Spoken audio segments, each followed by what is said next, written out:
Nous avons une grande mise à jour dans la recherche de réponses sur la façon dont une pom-pom girl de lycée de 18 ans s'est retrouvée morte à bord d'un navire de croisière Carnival. Nous avons appris qui était apparemment avec Anna Kepner lorsqu'elle est partie en croisière dans les Caraïbes où elle allait finalement perdre la vie. Et nous apprenons aussi, selon des rapports, où son corps aurait été retrouvé, je cite, caché sous un lit. Mais cela signifie-t-il que cette jeune fille brillante est la victime d'un meurtre? Nous suivons l'affaire présentée par Law and Crime. Je suis Chris Stewart.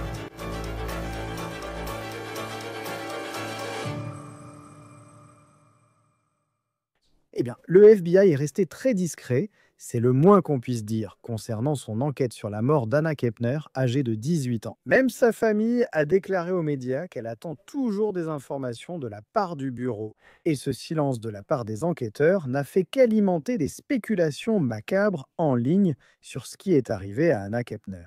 Voici une vidéo prise par un journaliste télé nommé Sheldon Fox. Il travaille pour WSVN à Miami. Et il s'agit du corps d'une personne évacuée d'un navire de croisière Carnival, appelé Horizon, le samedi 8 novembre. Le corps a ensuite été envoyé au bureau du médecin légiste du comté de Miami-Dade en Floride. On pense désormais que ce corps est celui d'Anna Kepner, 18 ans. Nous avons maintenant plus d'informations qui pourraient correspondre à la chronologie établie par le médecin légiste concernant le moment du décès d'Anna Kepner. Le médecin légiste a indiqué son heure de décès à 11h17 du matin, le 7 novembre. C'est le jour précédant l'arrivée de l'Horizon au port de Miami. Selon les rapports du Daily Mail, Kepner était en croisière avec sa famille. Cela inclut son père et sa femme. On ignore combien d'autres membres de la famille étaient présents lors de cette croisière.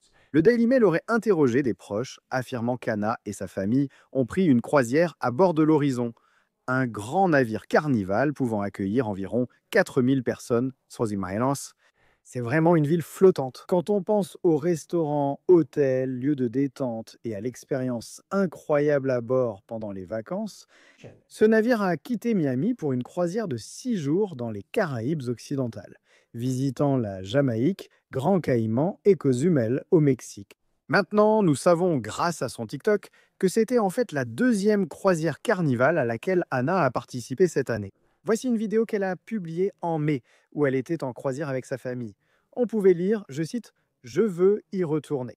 Ce navire était en route vers Miami après s'être arrêté au Mexique lorsque quelque chose a très mal tourné. Maintenant, Kepner n'est pas quelqu'un qui semble être une personne qui avait des ennuis régulièrement. Bien au contraire, en fait. Elle était pom-pom girl dans l'équipe universitaire, ancienne gymnaste, et elle avait de grands projets. Après avoir eu son diplôme en mai, ses parents ont dit à ABC News qu'elle avait passé un test pour entrer dans l'armée après le lycée. Un jour, elle rêvait de devenir policière à Titusville, en Floride, pour protéger les habitants. Titusville est situé à environ 3h30 au nord de Miami, sur la Space Coast, en Floride, près du Kennedy Space Center. Très bien, parlons de ces nouvelles informations que nous découvrons. Que s'est-il passé lors du dernier jour où Kepner a été vu vivant à bord de ce navire de croisière? C'était le 6 novembre, dans la soirée. Kepner ne se sentait apparemment pas bien, et elle a dit à sa famille, pendant qu'il dînait, qu'elle allait retourner dans sa cabine. Maintenant, cela vient de sources qui se sont confiées au Daily Mail. Ce n'est pas rare que quelqu'un ne se sente pas bien à la fin d'une croisière de 6 jours, quand on pense au temps passé en mer, à la nourriture, à tout ça. Et Kepner est retourné dans sa cabine, rapporte le média. Et c'était la fin de la soirée. Nous sommes donc le lendemain matin, le 7 novembre. Le père de Kepner et sa femme se sont retrouvés pour le petit déjeuner, mais il n'y avait aucune trace d'Anna Kepner. Son corps a été retrouvé à 11h ce matin-là dans sa cabine. Son corps aurait été découvert par une femme de chambre lorsque celle-ci est entrée dans la pièce pour l'entretenir. D'après le Daily Mail, qui affirme avoir parlé à 2 sources anonymes, le corps de Kepner, je cite, a été retrouvé enveloppé dans une couverture, recouvert de gilets de sauvetage et caché sous un lit. Je rappelle que nous ne connaissons pas l'état dans lequel se trouvait le corps d'Anna, et le FBI n'a rien confirmé concernant une éventuelle implication d'un acte criminel dans la mort d'Anna. Et nous ne connaissons pas non plus la cause du décès d'Anna à ce stade. Nous savons simplement que le médecin légiste a fixé l'heure de sa mort à 11h17 du matin, le 7 novembre. Et cela pourrait correspondre au moment où la femme de ménage aurait découvert son corps dans la cabine lorsqu'elle est entrée dans la chambre pour l'entretenir. Le Horizon est retourné au port de Miami le lendemain, le 8 novembre. À ce moment, nous voyons la vidéo de WSVN montrant le corps de Kepner débarquer du navire. Maintenant, selon Cruiseblog qui couvre l'industrie, des passagers ont déclaré avoir entendu une alerte pour une urgence médicale sur le pont 8 du Horizon. Et il y avait quelques invités qui ont été informés qu'ils devaient quitter leur cabine plus tôt que d'habitude le jour où le navire est revenu au port. Le blog indique également que le navire a fait demi-tour et a commencé sa prochaine croisière le 8, le même jour où il était revenu au port de Miami avec le corps de Kepner à bord. Ce navire a respecté son calendrier et est revenu à Miami le 16 novembre. Des passagers de la croisière suivante ont indiqué qu'à leur embarquement, le pont où le corps de Kepner avait été trouvé était bloqué. Tous ces rapports restent non confirmés par la police ou les enquêteurs. Le corps d'Anna a été confié à des pompes funèbres près de sa ville natale pour y être inhumé. Les premiers résultats de l'autopsie n'ont pas été rendus publics et il pourrait s'écouler plusieurs semaines avant que les résultats finaux ne soient communiqués. Selon floridatoday.com, j'ai contacté Carnival Cruise Lines pour une déclaration. Voici leur réponse. Le décès d'un passager voyageant à bord du Carnival Horizon, qui est revenu au port de Miami le samedi matin 8 novembre, fait l'objet d'une enquête du FBI. Puisqu'il s'agit d'une affaire en cours relevant de la compétence des forces de l'ordre, il appartient au Bureau des affaires publiques du FBI de Miami de fournir plus de détails. Notre priorité, c'était de soutenir la famille de notre passager. L'implication du FBI attire toujours beaucoup d'attention. Mais il est important de noter que cela ne signifie pas qu'il y a eu acte criminel. Le FBI affirme qu'il est chargé d'enquêter sur les décès suspects de ressortissants américains. Sur son site internet, le FBI déclare, je cite, l'autorité du FBI pour enquêter sur les infractions criminelles et faire appliquer les lois des États-Unis à bord des navires de croisière, d'autres navires, en haute mer ou dans les eaux territoriales des États-Unis dépend de plusieurs facteurs, notamment la localisation du navire, la nationalité de l'auteur ou de la victime, et nous ne savons pas s'il y a un auteur dans ce cas, la propriété du navire, les ports d'embarquement et de débarquement, ainsi que le pays sous lequel le navire est immatriculé. Il précise que généralement, les États-Unis sont compétents pour les crimes commis à bord d'un navire dans leur juridiction maritime, et que le navire appartient en tout ou en partie à une personne ou une entreprise américaine. Il existe aussi une compétence pour les crimes impliquant un ressortissant américain sur un navire étranger, si le crime se produit au cours d'un voyage dont le départ ou l'arrivée est prévu aux États-Unis. Vous comprenez donc pourquoi le FBI serait impliqué. Les navires comme l'Horizon sont encore une fois immenses. La compagnie de croisière a sa propre sécurité à bord. La compagnie dispose aussi d'une équipe de sécurité au siège qui informe le FBI de tout crime potentiel à bord du navire.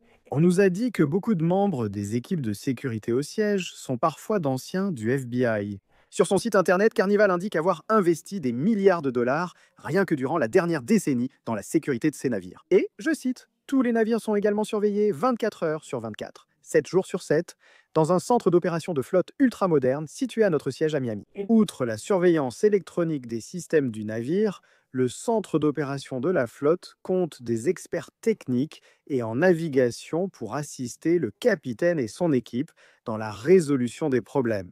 On ne sait pas exactement quel type de caméra ils avaient sur Anna, la nuit où elle est décédée. Nous ne savons pas non plus si la mort d'Anna est due à un acte criminel. Nous avons dû vérifier la fréquence des meurtres sur les navires de croisière, car cela nous paraissait très rare. Un blog révèle que c'est effectivement très rare. Le seul blog que nous avons trouvé qui parle de ce sujet s'appelle Luxury Travel Diva. Et il cite des informations de l'Association internationale des compagnies de croisière, qui semble être un groupe professionnel. Cela indique qu'il n'y a eu que 15 décès dus à la violence sur des navires de croisière depuis l'an 2000. Donc c'est très rare, surtout quand on pense à toutes les informations qu'une compagnie de croisière aurait sur chaque passager à bord. Il n'est pas certain que ce soit le cas ici. Pour en discuter, j'accueille Colin Schmidt, agent du FBI à la retraite. C'est un plaisir de vous recevoir sur Law and Crime. Je sais que nous avons déjà parlé un peu de cette affaire. Cet article du Daily Mail est sorti. Je tiens simplement à préciser clairement que cela ne vient pas du FBI. C'est le Daily Mail qui rapporte cela en citant des sources anonymes. Mais si c'est vrai que son corps a été retrouvé dans cet état, disons enveloppé dans une couverture sous un lit, avec des gilets de sauvetage autour, qu'est-ce que cela vous dit sur l'état de l'enquête à ce stade? Eh bien, évidemment, elle ne va pas s'enrouler elle-même dans une couverture et se couvrir de gilets de sauvetage. Donc, il devait forcément y avoir quelqu'un qui a fait ça. Donc, c'est vraiment là-dessus que va se concentrer le cœur de l'enquête, qu'il l'a mise dans cet état. Si elle s'était évanouie ou si elle était morte d'une overdose ou d'un autre problème, évidemment, on l'aurait trouvée, vous savez, dans un état naturel, allongé là. Mais le fait qu'elle ait été retrouvée, soi-disant retrouvée de cette manière, me dit qu'il y a d'autres personnes qui savent ce qui lui est arrivé. Et un grand. La dernière fois que je pense que nous avons parlé, l'une des grandes informations que nous avions des autorités était que le médecin légiste du comté de Miami-Dade a dit que le 7 novembre, à 11h17 du matin, c'est l'heure à laquelle son décès a été enregistré.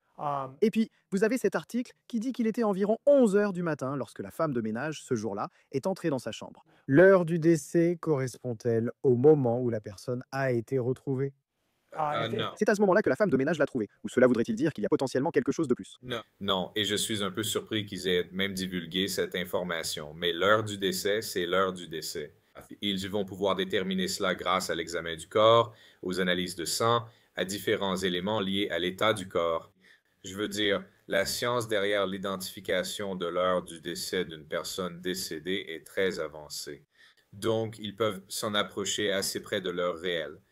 Donc, quand l'heure a été retrouvée et quand l'heure du décès a été déterminée, il pourrait y avoir une divergence simplement à cause des informations qui circulent dans tous les sens et rien n'a encore été corroboré. Comment se déroule l'enquête si vous trouvez un corps dans cet état et qu'on ne sait pas s'il y a eu acte criminel? Mais ils ne sont revenus au port que le lendemain. Je crois qu'on a demandé aux gens de quitter leur cabine vers 7 heures du matin sur ce pont, là où tout s'est passé. Mais ils sont de retour à Miami le lendemain. Son corps aurait été retrouvé vers 11 heures du matin la veille.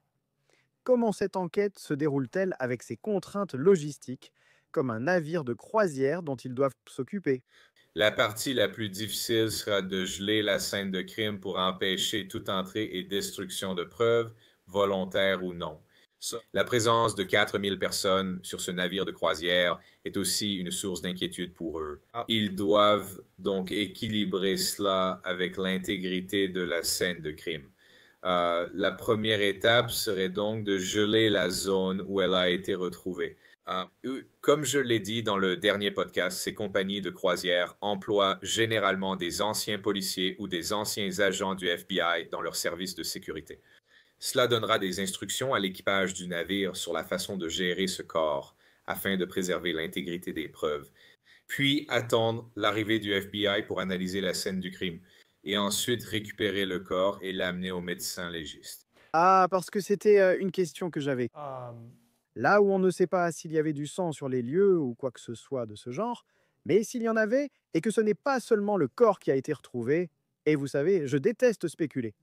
Mais c'est comme si c'était une overdose et qu'il n'y a aucune preuve autour du corps suggérant qu'il y ait eu une quelconque intervention criminelle, comme un coup violent, un traumatisme ou quoi que ce soit de ce genre.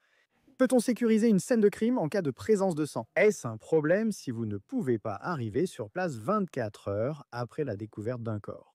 Eh bien, geler la scène de crime dans ce cas, c'est simplement verrouiller la porte de la cabine et s'assurer que personne n'y entre, et éventuellement poster un membre d'équipage pour s'assurer que personne n'entre ni ne sorte.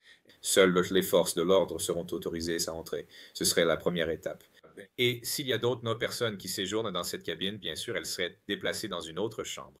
Et puis la deuxième étape consiste essentiellement à geler toutes les images des caméras, à préserver toutes les preuves potentielles qui pourraient disparaître ou être effacées entre-temps. Mais entre le moment où le FBI est informé de cette affaire et celui où ils arrivent réellement pour commencer à recueillir toutes ces preuves, Et vous, en tant que personne ayant travaillé au FBI et vu l'intérêt public suscité par cette affaire, on ne voit pas souvent des cas comme celui-ci, surtout sur des bateaux de croisière. Le FBI n'a rien dit de précis. Ils enquêtent sans préciser s'il y a eu un acte criminel. Cela fait maintenant plus d'une semaine que son corps a été retiré du bateau de croisière le 8 novembre.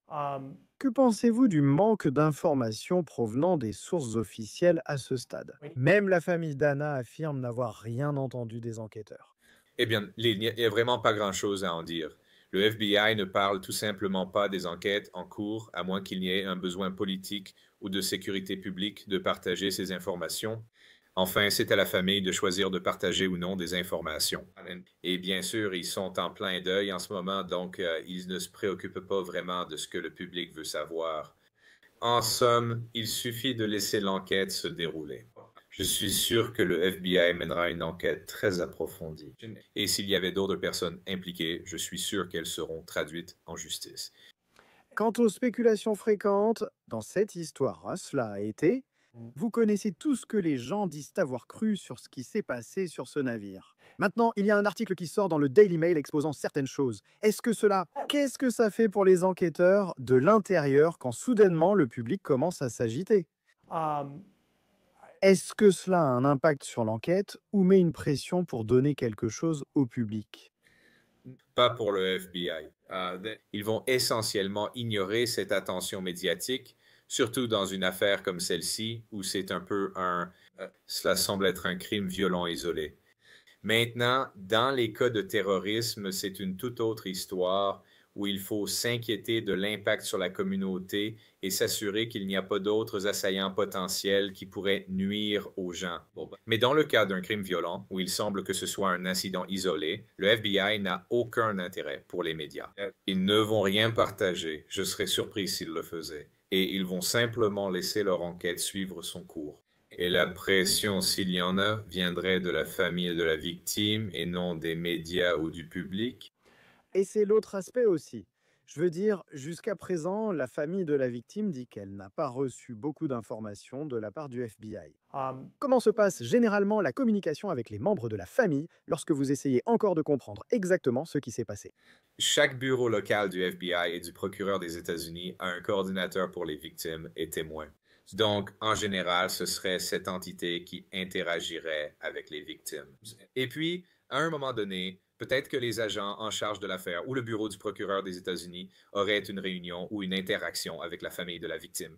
Mais à ce stade, il est encore très tôt dans l'enquête. Il est peu probable qu'ils puissent partager la moindre information. En réalité, ils n'ont pas encore assimilé toutes les données qui continuent d'arriver de l'analyse de la scène de crime, ainsi que les téléphones, les vidéos, les entretiens avec les personnes qui étaient autour d'elle, ainsi que les entretiens avec les membres de l'équipe.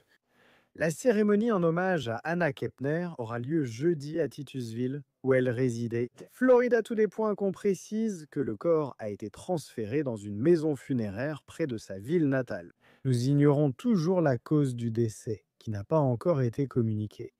Que signifie si le corps n'est plus sous la garde du médecin légiste ou des forces de l'ordre? Eh bien, cela me dit qu'ils ont terminé leur enquête sur le corps, pour ainsi dire. Le médecin légiste a déjà effectué son examen, réalisé son analyse, et la seule chose qu'ils peuvent encore attendre, c'est le rapport toxicologique qui prend un certain temps à analyser. Donc, cela me dit que cette partie de l'enquête est terminée. Et maintenant, il passe à la collecte d'informations qui pourraient réellement disparaître, comme je l'ai dit, avec des vidéos, les souvenirs des gens, ou quelqu'un qui supprime des photos ou des données d'un téléphone. Et parlons de ce paquebot de croisière, parce que le terme que j'ai toujours utilisé pour le décrire, c'est une ville sur l'eau, parce qu'il y a des restaurants, des bars, des ponts de piscine, tout ce que vous pouvez imaginer. Vous savez, un paquebot de croisière de 15 ponts, avec 4000 passagers à bord. Comment procédez-vous pour le FBI? Vous montez à bord et tentez de comprendre ce qui est arrivé à cette jeune femme, crime ou non. Comment faites-vous pour essayer de contacter chaque personne avec qui elle a pu être en contact pendant sa croisière de 6 jours? Eh bien, le fait que ce soit une croisière signifie que chaque personne à bord a normalement été identifiée, surtout les membres de l'équipage.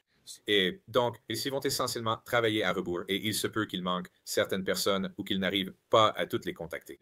Ils pourront les identifier, localiser leur domicile et y envoyer des agents pour les interroger. Donc, cela revient essentiellement à de la logique et du filtrage. Les personnes qui auraient logiquement été autour d'elle ou auraient interagi avec elle dans les 72 heures précédant son décès seraient celles sur lesquelles ils se concentreraient, ainsi que, évidemment, les membres de la famille et les membres de l'équipage.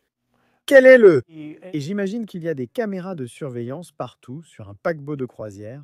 Mais pour une entreprise comme Carnival, où vous êtes, je sais qu'ils ont un centre d'opération à Miami où ils surveillent beaucoup. Ils affirment avoir investi des milliards dans la sécurité ces 10 dernières années. Mais avec quel système travaillez-vous? Par exemple, à quel point le système de sécurité est-il sophistiqué? Et quel accès auriez-vous à ces données en tant qu'enquêteur chez Carnival? Eh bien, cela dépend du type d'engagement qu'ils ont envers ce genre de sécurité. Je présume qu'ils ont de très bonnes caméras dans les couloirs ainsi que sur les ponts. En raison du nombre de personnes présentes et du fait qu'ils sont si éloignés des forces de l'ordre, ils doivent avoir la capacité de surveiller les comportements à bord du navire afin que la situation ne devienne pas incontrôlable. Donc, je présume que c'est plutôt bon. Le FBI à Miami entretient des relations très étroites avec toutes les compagnies de croisière parce qu'ils sont la principale agence d'application de la loi qui enquêterait sur ces crimes. Donc, je suis sûr qu'ils vont obtenir de très bonnes vidéos, mais je ne pense pas qu'ils vont les rendre publiques. Ce sera quelque chose qu'ils utiliseront pour leur enquête et pour faire avancer ce qu'ils doivent faire afin de rendre justice à cette jeune femme. Pour le FBI, qui est une agence qui ne divulgue pas beaucoup d'informations tant qu'une enquête n'est pas terminée. Je pense aussi au cas de crimes violents, sans savoir si c'est le cas ici. Un service de police local pourrait au moins confirmer, soupçonner un acte criminel.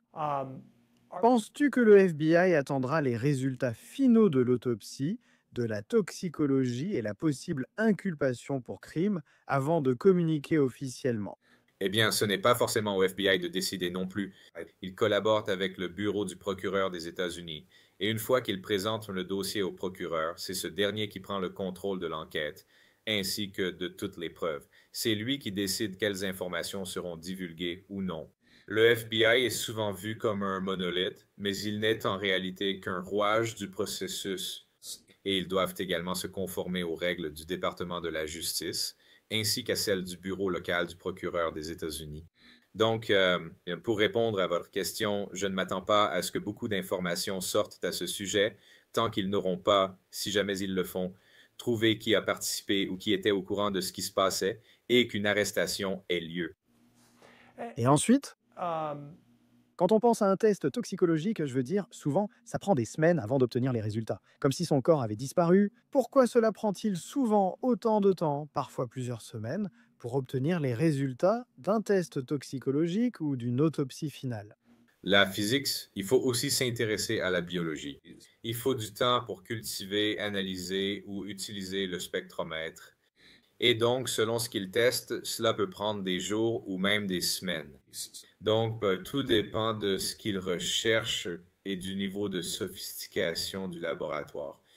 Mais je suis sûr que quoi qu'il en soit, les vrais résultats reviendront et ils seront défendables devant le tribunal. Et, ce rapport toxicologique nous donnera une image bien plus claire de ce qui lui est arrivé. Et cela peut sembler être une question évidente parce que le FBI enquête, mais même si cela s'est produit, je crois qu'ils pensent qu'elle est morte. Selon le Daily Mail, le navire se trouvait dans les eaux internationales en revenant du Mexique vers les États-Unis, entre Cozumel et Miami.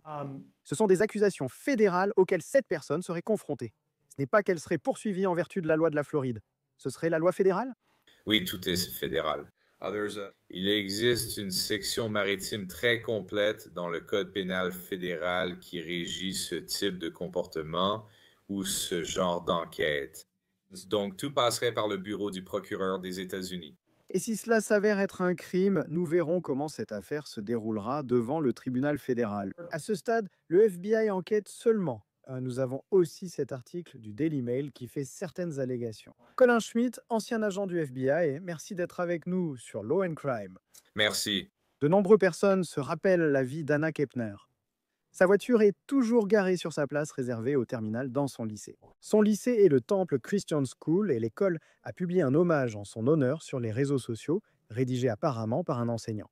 Et il dit « Tu étais une femme brillante et bienveillante, apportant chaleur et énergie en classe. Ta curiosité, ta douceur et la manière dont tu prenais soin des autres ont profondément marqué moi et tous ceux qui t'ont connu. Tu vas me manquer quand tu passais la tête dans mon bureau pour dire bonjour, et que cela se transformait en une conversation amusante de 15 minutes. Te perdre est douloureux, mais je suis reconnaissant du temps passé avec toi et du privilège de t'avoir eu dans la famille TCS. Ton absence se fera sentir chaque jour, mais ton impact et les souvenirs que tu as créés continueront de vivre dans nos cœurs. » Selon l'avis de décès de Père Kepner, la cérémonie de célébration aura lieu jeudi 21 novembre. Dès que le FBI et les forces de l'ordre confirmeront d'autres informations, nous vous tiendrons informés. C'est tout pour cet épisode de On the Case présenté par Law and Crime. Abonnez-vous à notre chaîne YouTube et à Spotify. Je suis Christ Stewart. Nous vous retrouverons la prochaine fois.